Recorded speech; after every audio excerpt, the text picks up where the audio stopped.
The roar of the diesel generator was the most beautiful sound I had ever heard. It was a glorious, chugging, unapologetic anthem of defiance, a mechanical middle finger to the suffocating quiet of Serenity Meadows. Rain, so heavy it felt biblical, hammered down on the yellow steel housing of the light tower, each drop sizzling on the hot exhaust. My knuckles were white where I gripped the cold metal frame of the control box. My heart hammered in my chest, a frantic drum solo accompanying the engine's steady rhythm. Across the street, through the torrents of wind and water, Carol Higgins's perfect colonial house stood in absolute, impenetrable darkness. The same darkness she had inflicted upon our entire block. The same darkness she was, at that very moment, probably calling natural and ambient. My hand hovered over the master switch for the lamps.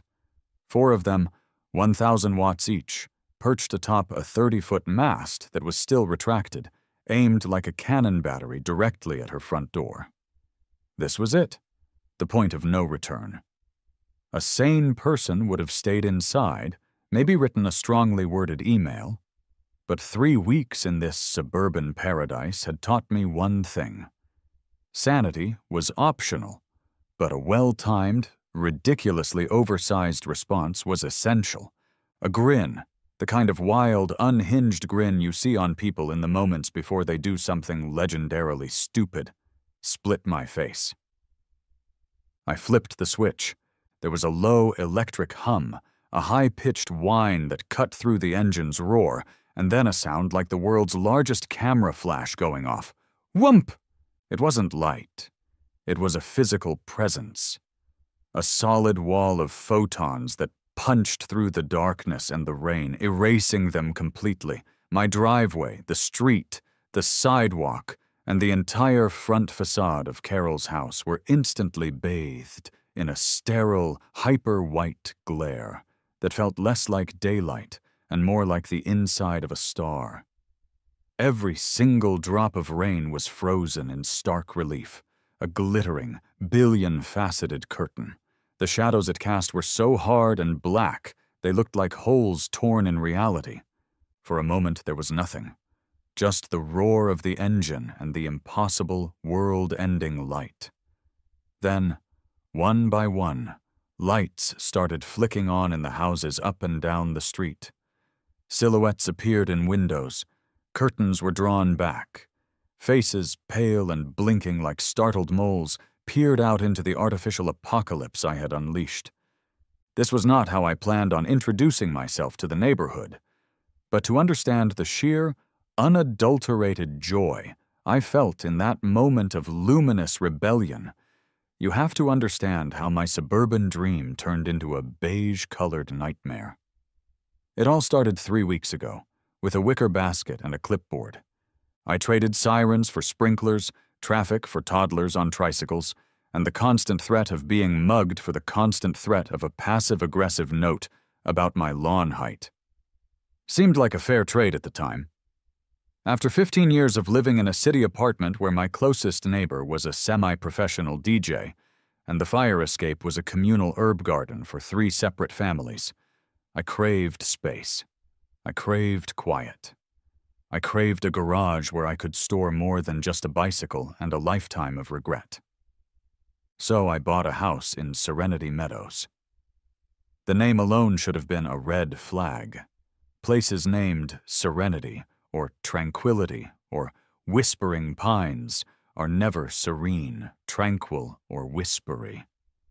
They're battlegrounds of passive aggression, ruled by iron-fisted committees dedicated to the enforcement of mind-numbing uniformity.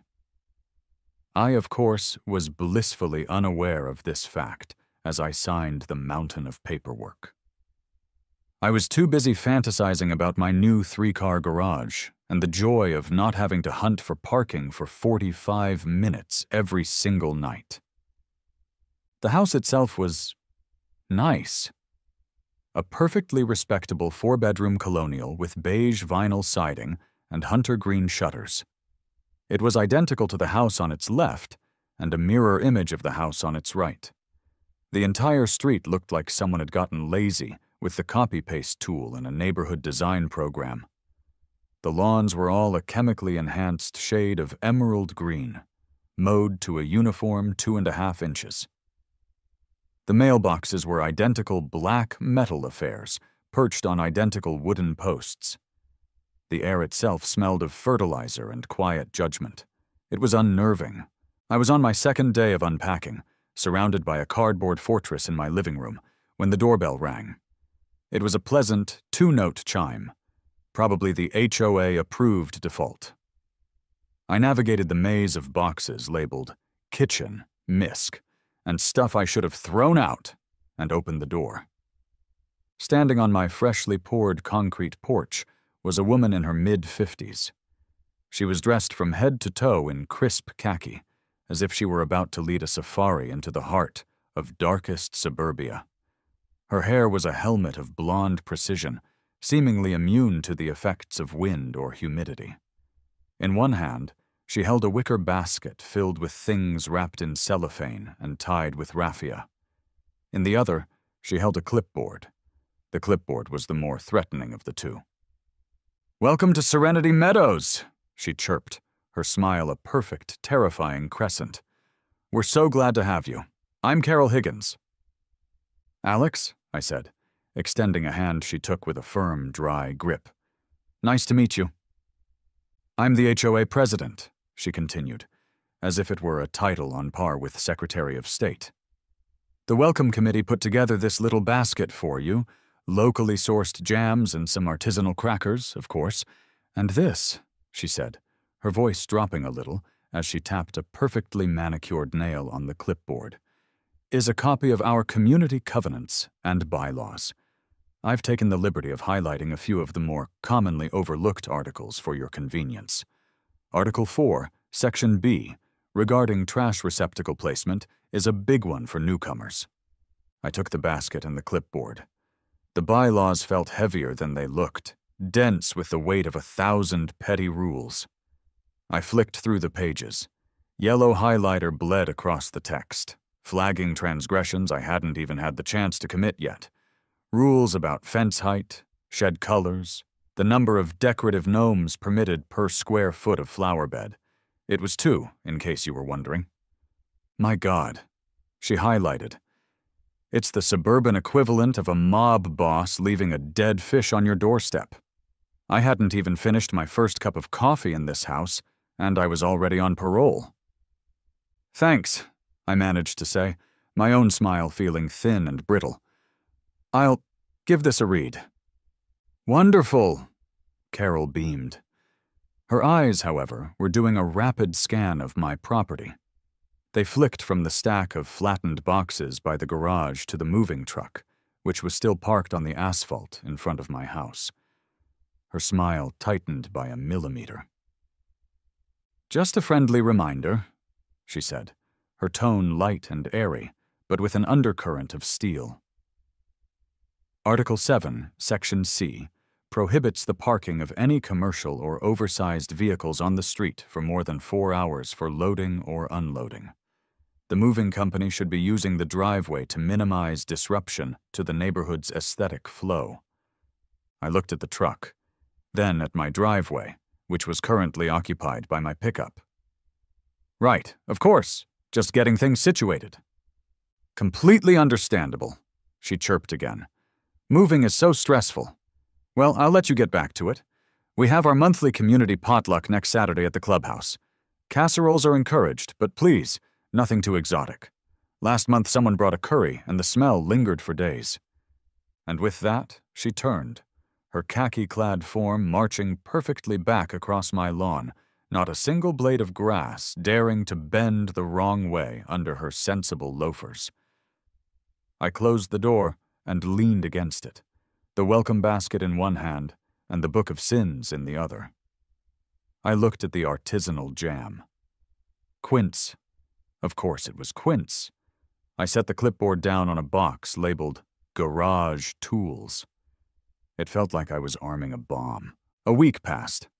The moving truck was gone, my pickup was safely ensconced in the driveway, and the trash receptacles were placed exactly as Article 4, Section B dictated, hidden from street view behind a small, HOA-approved lattice fence. I'd unpacked most of the boxes, set up my home office, and was starting to fall into a rhythm. The quiet, once unnerving, was becoming peaceful. I'd wake up, make coffee, and watch the sprinklers turn on in perfect unison across the neighborhood. I started to think, maybe I can do this. Maybe I can handle the quirks. That's when the first email arrived. It was from Carol Higgins, HOA president. The subject line read, "An important discussion on neighborhood ambiance and light trespass." I leaned back in my chair, coffee cup in hand, and began to read.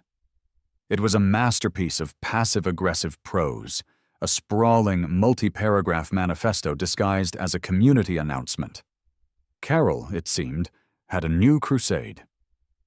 "Dear neighbors," it began, "it has come to my attention that the city's recent replacement of our charming traditional streetlights with the new, high-intensity LED fixtures has caused a significant disruption to the carefully curated character of Serenity Meadows." She went on. For 600 words. She used phrases like garish glare, circadian disruption, and negative impact on nocturnal fauna. She argued that the new bright white lights, the kind that actually let you see where you were going at night, were an affront to the historical integrity of a neighborhood that was built 12 years ago. Her proposed solution was to petition the city to either bring back the old, sickly orange sodium lamps or, failing that, to have the HOA pay to install its own custom, warm glow, dark sky compliant fixtures. I snorted, nearly spraying coffee on my monitor. Nocturnal fauna? Carol, the most exotic thing we have around here is a squirrel with a gambling problem that keeps trying to bury acorns in my downspout. The whole thing was so absurd, so utterly divorced from practical reality that I couldn't take it seriously. It was just another quirk of suburban life, like arguing about the difference between ecru and eggshell paint swatches. I dragged the email to my trash folder and went about my day. A follow-up email arrived that afternoon, this time with a link to an online poll. Which lighting option do you prefer for Serenity Meadows? The options were the new harsh LED lights, the classic ambient sodium lights, a custom HOA-approved solution, details to follow. The bias was so blatant it was almost art. I closed the poll without voting. It was a fight I wanted no part of. Let them have their ambient, crime-friendly darkness. I had a bright, beautiful LED streetlight right in front of my house, and I was grateful for it. It meant I could take the trash out at 9 p.m. without needing a headlamp and a security detail. 2 days later, my phone buzzed with a weather alert. A severe thunderstorm system was moving in. The kind of storm the local news anchors get giddy about, with graphics of lightning bolts and torrential rain. They were forecasting high winds, localized flooding, and the potential for widespread power outages. I looked out my office window at that beautiful, stalwart streetlight. It stood there, a silent sentinel of safety and modern technology. Through the coming storm, I knew it would be a beacon. I felt a moment of genuine appreciation for its cold, hard, 5,000 Kelvin light. I had no idea it was already on death row. The next day, the sky had a bruised, yellowish tint. The air was thick and heavy, charged with the feeling of something about to break. It was the kind of day that made your joints ache. And, of course, it was the day Carol chose to make her rounds. I saw her from my office window, clipboard in hand, marching down the opposite side of the street with grim determination. She was going door to door. I immediately went into evasive maneuvers. I turned off the lights in the front of the house and retreated to the kitchen, hoping to give the impression of an empty home. It was a cowardly move, but I was a man who had chosen his battles, and the battle of the lampposts was not one I intended to fight. I was hunched over the kitchen counter, pretending to be intensely interested in the contents of my refrigerator, when I heard the telltale thump-thump-thump of someone ascending my front steps. Damn. She must have seen a flicker of movement. There was no escape.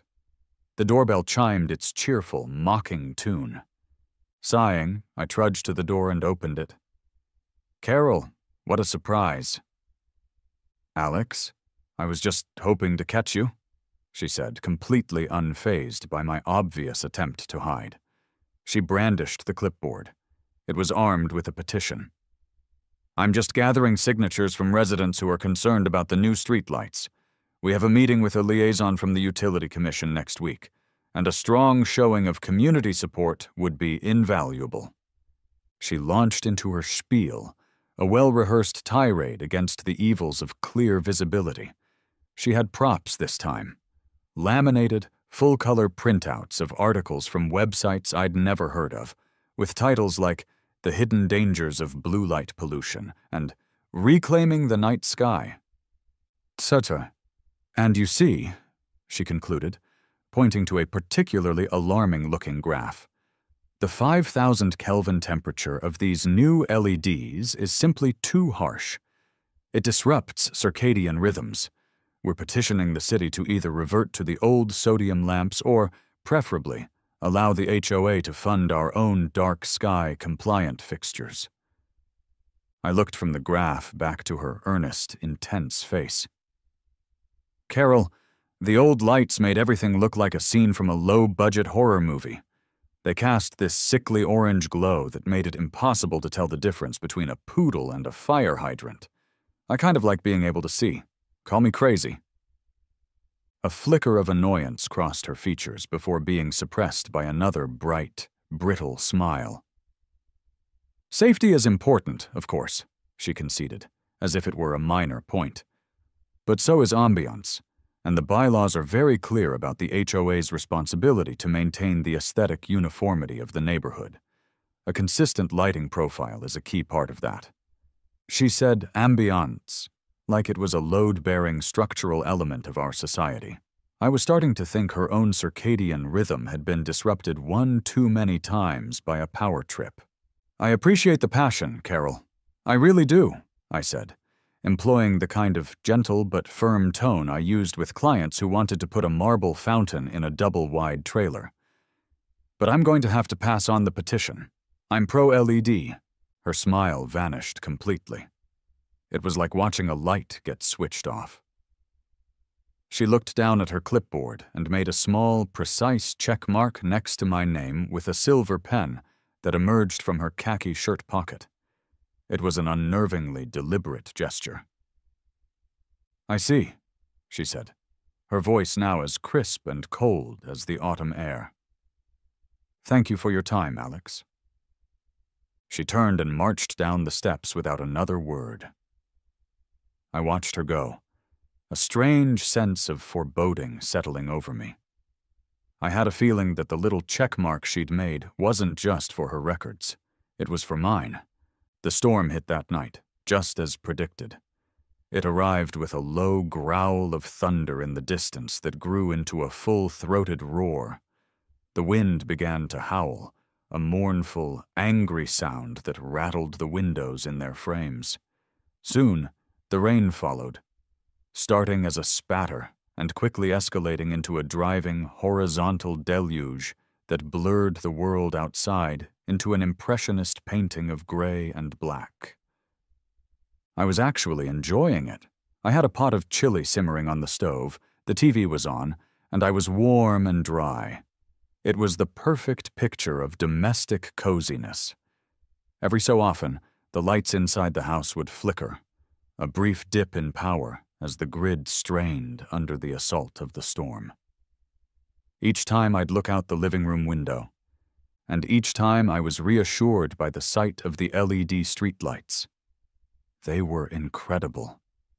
Their clean, white light sliced through the rain and darkness, illuminating the street with perfect clarity. I could see the river of water rushing down the gutter, the frantic lashing of the branches on my neighbor's maple tree. the dark, slick sheen of the wet asphalt. It was a bubble of safety in the middle of the tempest. I was just sitting down with a bowl of chili when the lights flickered again, more dramatically this time. But when they came back on, something was wrong. The living room was lit, the TV was still on, but the world outside my window had vanished. It was gone, consumed by a darkness so total, so absolute, it felt like the power had gone out in my eyes. I stood up and went to the window, pressing my face close to the glass. Nothing. Not a glimmer. The comforting bubble of safety had popped. My house lights were on, and I could see my neighbors' lights were on, too. This wasn't a grid failure, it was just the street. The streetlights were out, all of them, in unison. A cold dread trickled down my spine. Coincidence? I thought. Maybe a transformer blew just for the streetlights. But even as I tried to rationalize it, I knew it was too precise, too perfect. My phone buzzed on the coffee table. I picked it up. A notification from the Serenity Meadows neighborhood app. It was a new post from Carol Higgins, time-stamped just 5 minutes ago. My thumb trembled slightly as I tapped it open. The post was short, cheerful, and utterly insane. Success! Per our discussion with the Utility Commission liaison, the new streetlights have been temporarily deactivated, pending a community standards review. Let's all take a moment to enjoy the natural darkness of the storm. #Serenity Meadows #dark sky #ambiance. I read the message. Then I read it again. My chili grew cold in its bowl. My brain struggled to process the sheer, audacious, world-class stupidity of what I was reading. She did it. The absolute madwoman. She actually did it.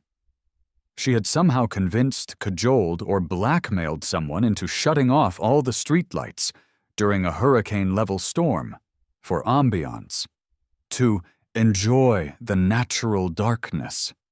I looked out the window again into the terrifying, inky black void where my street used to be.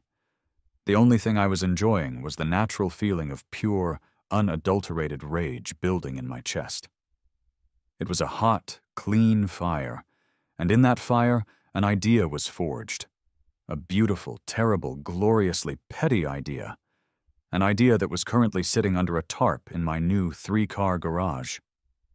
I walked towards the garage door, a slow, determined smile spreading across my face. Carol wanted to enjoy the darkness. Fine. I was about to give her a light show she would never forget.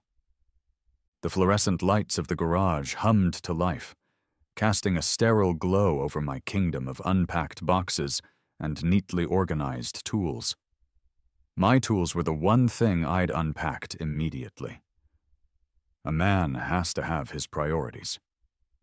Saws, drills, wrenches, they all hung in their designated spots on the pegboard, a reassuring display of order in the chaos of my new life. But the tool I needed now wasn't on the wall. It was in the back corner, a hulking shape shrouded by a heavy-duty canvas tarp. I walked over and pulled the tarp away with a flourish. There it was, my pride and joy, my magnum opus of impulsive auction purchases, a Magnum Pro 4000 series towable diesel light tower. Why do I own a commercial-grade highway construction light tower? That's a question my ex-wife asked frequently, usually with a tone of deep exasperation. The answer is simple. I'd bought it at a state surplus auction for a song. The state was upgrading their fleet, and this beast, with only a few hundred hours on its Hobbs meter, was going for less than the price of a high-end riding lawnmower. My official justification to her, and to myself, was emergency preparedness. You never know when you'll need to illuminate a football field-sized area during a power outage. Her theory was that I suffered from a pathological inability to pass up a good deal on heavy machinery. As it turned out, we were both right. It was a magnificent piece of engineering. A solid steel frame, 2 rugged tires, a tow hitch, and a massive canary yellow enclosure housing a Kubota diesel engine and a powerful generator.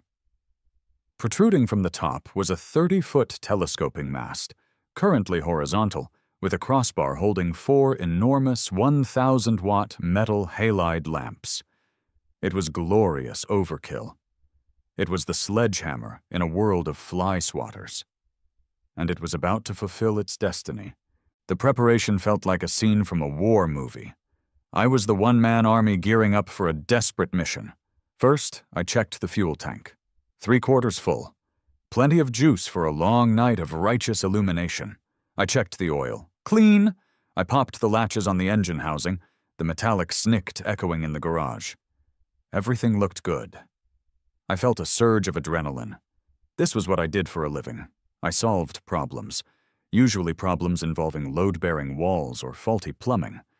Tonight, the problem was a tyrannical HOA president and a profound lack of lumens. The solution was just bigger.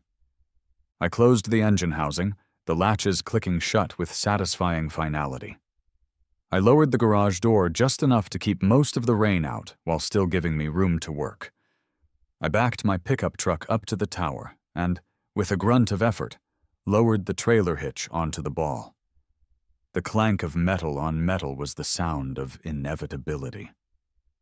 I wrapped the safety chains, plugged in the trailer lights, not that anyone would see them, and I was ready. This was the 4 minutes later from the title. The time from reading Carol's insane post to this moment couldn't have been more than that. Rage is a powerful motivator. I rolled up the garage door completely, the thunder outside momentarily drowning out the hum of the fluorescents. The wind drove a sheet of rain into the garage, soaking the concrete floor. I didn't care. I got into my truck, fired it up, and slowly, carefully, pulled my weapon of choice out of the garage and into the driveway. I maneuvered it until it was positioned perfectly, angled across the driveway, its 4 lamps aimed squarely at the heart of the darkness. Carol's house. I got out of the truck and was immediately soaked. The rain was cold, but the fire in my belly kept me warm. I walked to the back of the tower, to the control panel.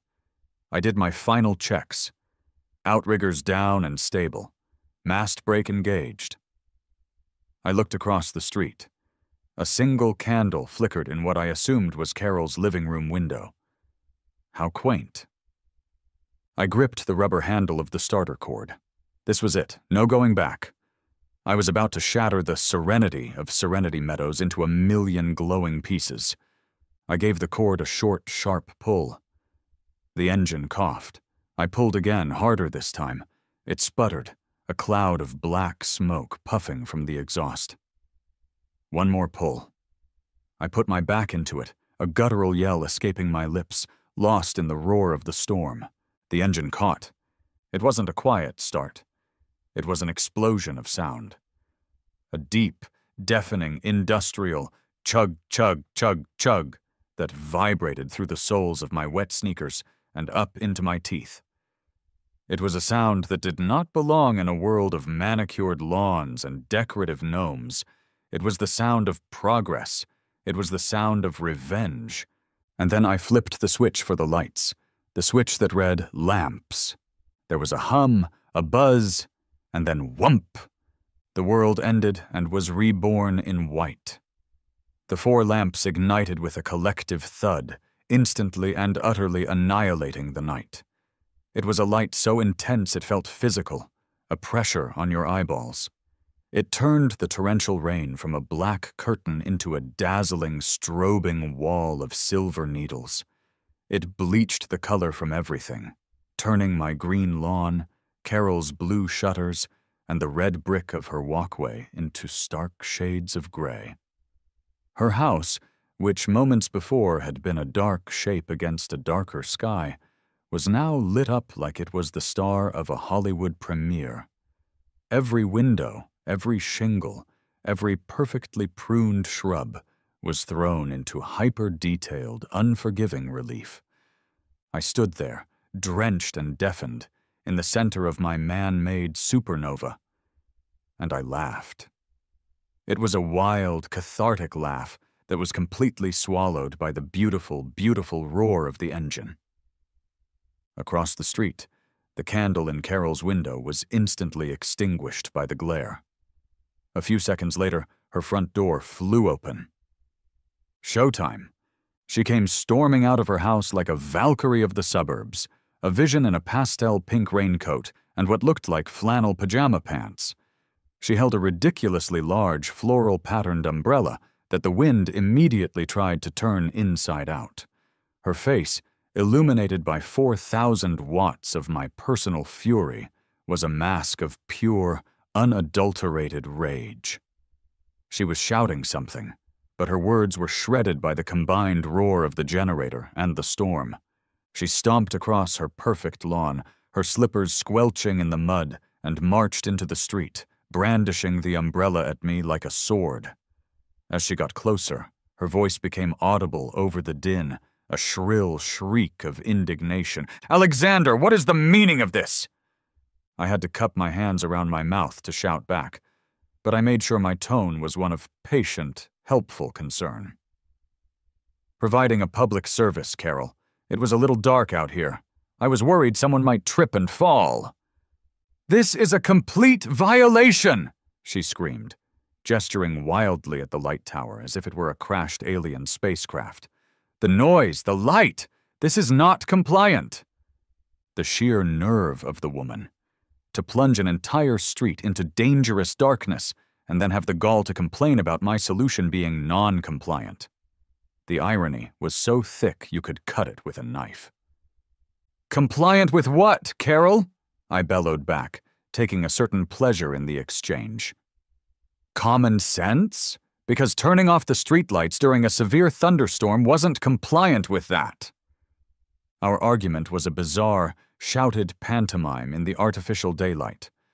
Other neighbors were starting to emerge from their homes, drawn by the sound and the light. On my right, an elderly man I vaguely recognized, Mr. Henderson, stood on his porch in a bathrobe. He looked at the tower, looked at Carol fuming in the street, looked at me, and gave me a slow, deliberate thumbs up. A small victory. On my left, a younger couple, the owners of the pristine minivan, looked profoundly annoyed. The husband had his hands on his hips and was shaking his head. The neighborhood was dividing in real time, drawing a literal line in the rain-swept street between my house and Carol's. And then a new set of lights joined the party, red and blue, flashing rhythmically, but they seemed pale and washed out in the overwhelming glare of my tower. A police cruiser was slowly making its way down the street, parting the curtain of rain. It pulled up and parked right between me and Carol, the official referee entering the ring. 2 officers got out, their black rain slickers gleaming. They looked tired, drenched, and monumentally unimpressed with our little drama. Carol, seeing her chance, immediately abandoned our shouting match and scurried over to them. "Officers, thank God you're here," she began, her voice taking on a note of hysterical victimhood. "This man," she pointed a trembling finger at me, "is terrorizing the neighborhood.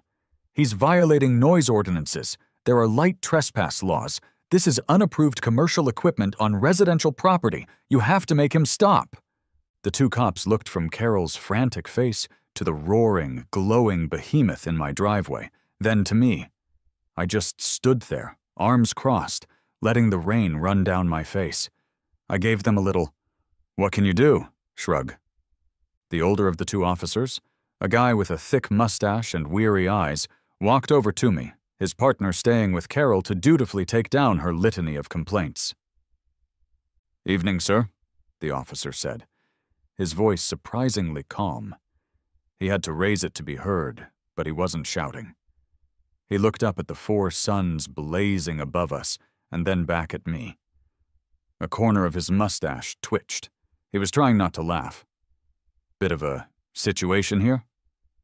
"Evening, officer," I replied, matching his tone. "Just trying to keep the neighborhood safe. The HOA president," I nodded towards Carol, who was now jabbing her finger at a page in the HOA bylaws she'd apparently brought with her, "had the streetlights turned off. During this." I gestured vaguely at the storm, which chose that moment to punctuate my statement with a loud clap of thunder. The officer's eyes widened slightly. She had the streetlights? Turned off? Posted about it on the neighborhood app and everything, I said. Something about ambiance. The officer sighed a deep, weary sigh. The sigh of a man who has seen the full spectrum of human foolishness and was no longer surprised by any of it. His partner, a younger, more serious-looking cop, wandered over. "She's citing something called anesthetic nuisance clause," the younger one said, his face deadpan. The older cop looked at him, then at me. "Sir, is this thing on your property?" "Yes, sir," I confirmed. "The tires are squarely on my driveway, well behind the sidewalk." He nodded slowly, processing. "And you're not running a business or anything? Not selling tickets to this light show?" "No, sir. Strictly a non-profit public safety endeavor." He blew out a breath. "Well, it's on his property. It's not a commercial enterprise. He's not breaking any laws that I can see." He turned to his partner, then looked back at Carol, who was watching them with expectant eyes. "Ma'am," he called out, his voice carrying easily. "With all due respect, it's 9 p.m. during a state of emergency declared by the governor. Municipal noise ordinances are a little flexible right now, and I'm not aware of any light trespass laws that apply to a temporary generator on private property." Carol's face fell. But it's a nuisance." "Frankly, ma'am," the officer continued, his patience clearly wearing thin, "the bigger nuisance tonight is the fact that I couldn't see the stop sign at the end of the block until your neighbor here lit the place up. We've had 2 accidents in the next town over tonight from the storm. Functioning lights are a good thing." He turned back to me. "Sir, if you could do me a favor and maybe try to angle those lamps up a bit, just so they're not shining directly into your neighbor's bedrooms, I'd appreciate it. Other than that, you're not violating any state or city statutes. Have a good night." He gave me a crisp nod, and the 2 officers got back in their cruiser. They turned around in Carol's driveway, a final, small insult, and drove off, their flashing lights quickly swallowed by the storm. It was a massive, undeniable victory. I had been legally vindicated by the actual law, not Carol's kangaroo court version of it. I looked over at her. She was standing alone in the middle of the street, her umbrella now completely inside out, looking like a defeated floral print bat. The rain plastered her hair to her head. She was fuming, powerless, and beautifully, gloriously illuminated. She shot me a look of pure hatred, a look that promised retribution, and then she turned and squelched back to her dark house. I stood in my driveway for another minute, letting the victory soak in along with the rain. Then I walked back to the tower, and as a gesture of goodwill to the officers and my non-Carol neighbors, I tilted the mast up another 15 degrees. The light now cast a wider, more heavenly glow over the entire street, a benevolent beacon in the storm. The war was far from over, but I had definitely won the first battle. The storm passed overnight, leaving behind a world that was scrubbed clean and dripping. The sun rose into a clear blue sky, but its light seemed weak and watery compared to the artificial daylight still blazing from my driveway. The generator was still chugging away, a constant, reassuring presence. I'd made a silent vow. It would not be turned off until the streetlights were turned back on. I was in the kitchen, nursing my 3rd cup of coffee, and enjoying the view of my very, very well-lit street, when I saw movement. It was Carol.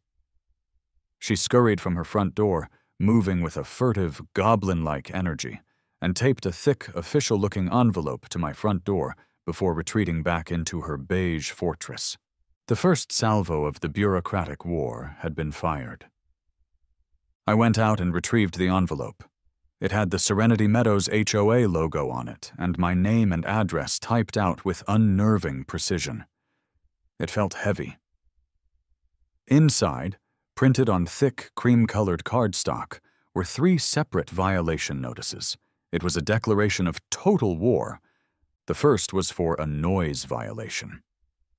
Apparently, the continuous operation of a diesel generator was disruptive to the peace and tranquility of the community. The fine was $150 per day. The second was for improper vehicle storage. My beautiful light tower had been classified as an unapproved commercial vehicle, and its storage in the driveway was a clear breach of Article 7, Section D. The fine for that was a flat $200. But the third one was the masterpiece. It was a violation for creating an aesthetic nuisance. This was the catch-all, the infinitely flexible clause that allowed the HOA to penalize anything they simply didn't like. The notice described my light tower as a jarring industrial element, wholly inconsistent with the established residential character of the neighborhood. The fine for this crime against aesthetics was a whopping $500. Total fines for my first 12 hours of civic service, $850. And I was given a sternly worded demand to remedy the violations within 24 hours or face further action, including legal proceedings and liens against my property. I stood there on my porch, reading the notices, and I started to laugh. Aesthetic nuisance. That was rich coming from the woman who advocated for a lighting color palette that made the entire street look like it had jaundice. This wasn't about rules anymore. This was a personal vendetta. She had just escalated from a border skirmish to a full-blown siege, and if she wanted a siege, I was more than happy to give her one. I was, after all, a contractor. Building, planning, and executing complex projects under pressure was my entire life. My first call wasn't to a lawyer, it was to my electrician. "Dave," I said when he picked up, "I have a job for you. It's a bit unusual." An hour later, my driveway had become a war room. The light tower stood as our command tent, its engine a constant reminder of what was at stake. Around it stood my council of war. Me, Dave, my electrician, a man who could wire a nuclear submarine with his eyes closed, and Mike, my go-to landscaper, an artist who painted with plants and stone instead of oils. I had laid out the whole situation for them, from the welcome basket to the violation notices I'd just received. Dave, a burly man with a perpetually amused expression, was circling the light tower, patting its metal housing like it was a prize-winning pig. Mike, leaner and more thoughtful, was staring at my house and yard, his head cocked to one side. "So let me get this straight," Dave said, a huge grin spreading across his face. "You declared war on your HOA with a light tower?" "I prefer the term assertive illumination protest," I corrected him. "Carol turned off the streetlights in a storm. I turned on a bigger light. The police said I was fine. Now she's fining me into oblivion with HOA voodoo law. What I need from you two is a permanent version of this." I gestured from the light tower to my house. Something quiet, something beautiful, something so perfectly, unimpeachably legal that it will make her head explode. Dave's eyes lit up. This was the kind of challenge he lived for. "Oh, we can do that? We can do that all day long." Mike chimed in, his artistic sensibilities kicking into high gear. "This is a great canvas. We could do some high-end landscape lighting. Low-voltage LEDs, so the energy draw is minimal.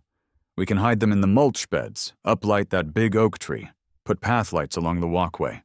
We could light up your whole property like it's Vegas, but tastefully. We could even put them on timers and motion sensors." "Exactly," I said. "Tasteful, but powerful. I want it to look like a high-end resort, not a prison yard.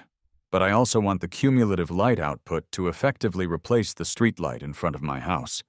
Dave was practically vibrating with excitement. "And I can run a dedicated circuit for it all, straight from the panel. We'll use outdoor-rated conduit, waterproof junction boxes, everything 100% to city and national code." She can't say squat about the safety or the installation.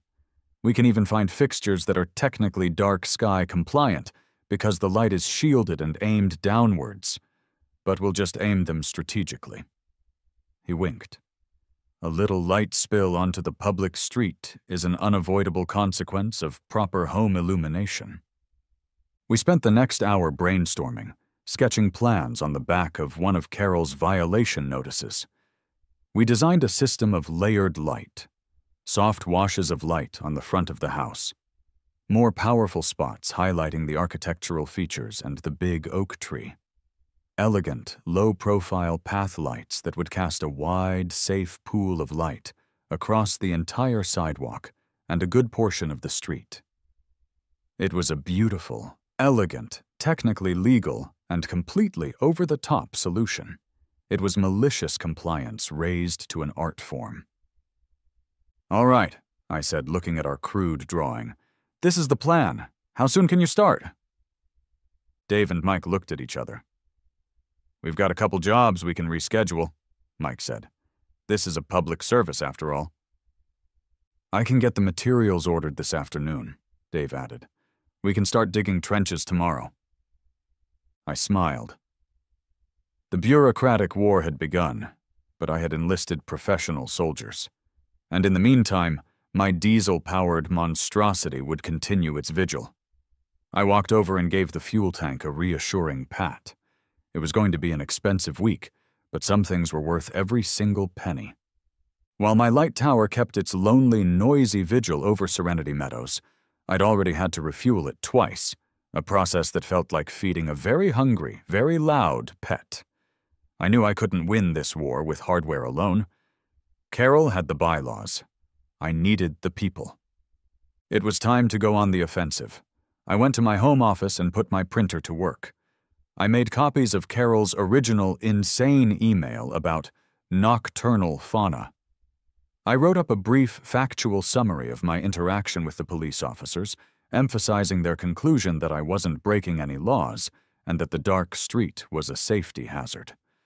And for the grand finale, I made copies of the 3 violation notices she had slapped on my door, the exorbitant fines highlighted in red marker. I compiled it all into a neat little packet of truth. Armed with my dossiers, I stepped out into the bright, artificial daylight and began my own door-to-door campaign. I wasn't carrying a petition or a clipboard. I was just a neighbor sharing some information. My first stop was Mr. Henderson's house. He answered the door in a cardigan and slippers, a warm smile on his face.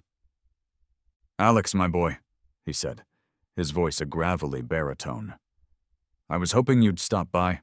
That thing," he nodded towards the light tower, "is the best thing that's happened to this neighborhood in years." I handed him one of my packets.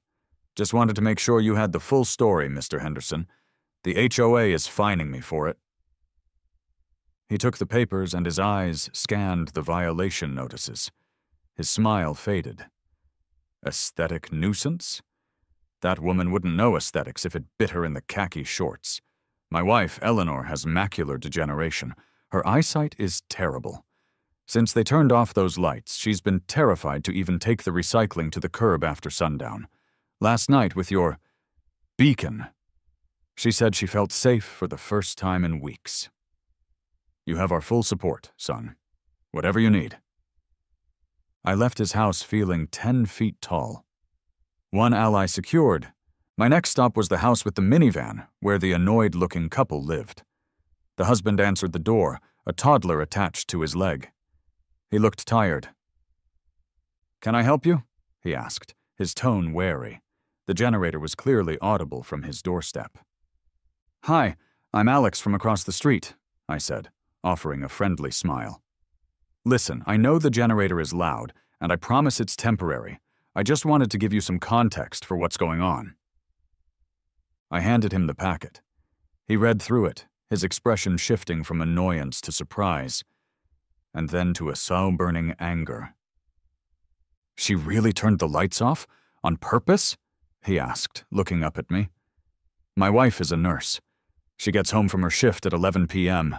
I was worried sick about her walking from her car to the front door in that pitch darkness." He looked down at the fines. And now she's fining you for this? That's unbelievable." He shook his head. "Count us in. This is a safety issue, plain and simple." 2 for 2. I continued down the street, house by house. The story was the same everywhere. People were annoyed by the generator, but they were furious about Carol's reckless decision. The packets of information worked like a charm. They cut through the HOA gossip and laid out the simple facts. By the end of the afternoon, I had spoken to nearly every house on the block. I had built a coalition, an alliance of the reasonable.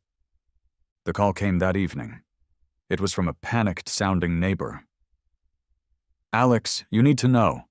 Carol just called an emergency HOA meeting for tomorrow night at the clubhouse. The agenda is to discuss and vote upon punitive measures regarding covenant violations at Lot 42. Lot 42. That was me. She was calling in her bannermen for a final, public showdown.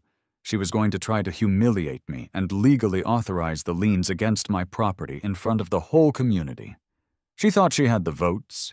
She had no idea what was coming. The community clubhouse was exactly as beige and sterile as I'd imagined. It smelled faintly of stale coffee and industrial-strength cleaner. The fluorescent lights hummed overhead, casting a sallow light on the 24 or so residents gathered on uncomfortable folding chairs. I saw my allies, Mr. Henderson giving me a grim nod, the nurse and her husband offering a small smile. I also saw Carol's cronies, a tight-knit group of older residents who sat in the front row, looking stern. Carol stood at a podium at the front of the room, looking imperious. She called the meeting to order with a sharp rap of a gavel that she must have brought from home. She launched into a dramatic, emotional speech about the sanctity of their community. She spoke of preserving the integrity and tranquility of Serenity Meadows. She portrayed me as an outsider, a disruptive force who had come to shatter their peaceful existence with noise and light pollution. She painted my light tower not as a response to her actions, but as an unprovoked attack on the neighborhood's values. It was a masterful performance, full of half-truths and emotional manipulation. Her supporters nodded along, looking at me with disdain. When she finished, she looked at me. "Mr. Thompson," she said, using my last name to formalize the distance between us. "Do you have anything to say before the board votes on the proposed fines?" "I do, Madam President," I said, walking to the front of the room. I hadn't brought a podium. I just stood there, holding a single manila folder. I didn't shout. I didn't get emotional. I spoke calmly and deliberately. I laid out the timeline, starting with her email. I read quotes from it. I described the storm. I described the darkness. "This was never about aesthetics for me," I said, making eye contact with people around the room. "This was about safety. It was about a reckless decision made by one person that put every single one of us at risk." I then called on my witnesses. "Mr. Henderson, would you mind sharing your experience?" Mr. Henderson stood up, his voice steady and clear. He spoke about his wife's fear, about how a simple act like walking to the mailbox had become a terrifying ordeal in the darkness Carol had created. The room was silent. I called on the young mother, the nurse. She spoke about her fear of walking from her car to her door in the pitch black after a long, exhausting shift of caring for others. She spoke about her children. The mood in the room was shifting. You could feel it. The faces of Carol's supporters were beginning to look uncertain. Then I unveiled my masterstroke. "Carol is right about one thing," I said, surprising everyone. "The light tower is a temporary solution. It's loud and it's ugly. We need a permanent solution." I opened my manila folder, which is why I have here a professionally drafted plan created by a licensed electrician and landscaper for a new landscape lighting system for my property. I passed out copies. The room buzzed as people looked at the detailed schematics, the list of high-end, energy-efficient fixtures, the cost breakdown, which I was paying for myself, and the final page, which showed that the entire plan was 100% compliant with all city codes and, most deliciously, every single relevant HOA bylaw, right down to the dark sky certification on the fixtures. This plan will permanently illuminate the sidewalk and street in front of my home, using less energy than my coffee maker, and it will be done legally, professionally, and aesthetically. It solves the safety problem without the noise. Carol looked stunned. Her mouth was opening and closing, but no sound was coming out. But I wasn't done. "So, we have 2 issues before us tonight," I said, my voice ringing with authority. "The first is the motion to fine me for solving a problem that our president created. The second, I think, is the problem of the president herself." I held up a new piece of paper. "I would like to present a counter-proposal. First, a motion to officially censure the HOA president, Carol Higgins, for knowingly and willfully creating a public safety hazard in violation of her duties to this community. And second, a motion that the HOA immediately petition the city to turn our streetlights back on, permanently." The room erupted. My allies voiced their immediate, loud support. People who had been on the fence were swayed by the sheer preparedness of my presentation and the glaring arrogance of Carol's actions. "All in favor of the motion to fine Alex Thompson?" Carol finally squeaked, her voice trembling. Only 3 hands went up, her front row cronies. "All in favor of the motion to censure the president?" I called out. Nearly every hand in the room shot up. It was a sea of them, a tidal wave of democratic justice. Carol stared at the raised hands, her face ashen. It was a total public humiliating rout. She had lost her neighborhood. The next morning I was woken not by my alarm, but by a new sound. It was the beep, beep, beep of a heavy vehicle backing up. I threw on a robe and went to the window. There, parked in the middle of the street, was a big white utility truck from the City Power Commission. A man in a hard hat was getting out of a bucket lift, having just worked on the lamp at the top of the pole. And then, it happened. The streetlight in front of my house flickered to life. Then the one down the street. Then the one after that. The bright, beautiful, clean white LEDs were back. A wide, triumphant smile spread across my face. I walked through my house, out the front door, and into my driveway. I stood before my loyal, diesel-powered Sentinel, which was still chugging away faithfully. I gave the engine housing a final, loving pat. "You did good, old friend," I murmured. "You did good." I reached for the kill switch. I flipped it. The engine sputtered, coughed one last time, and died.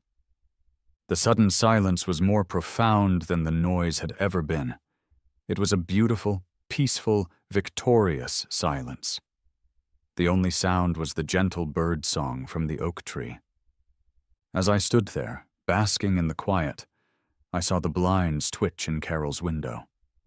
She was watching. I gave a small, friendly wave. The blinds snapped shut. It was the visual representation of her complete and utter defeat. A surrender in beige. A week later, my front yard was a hive of quiet, productive activity.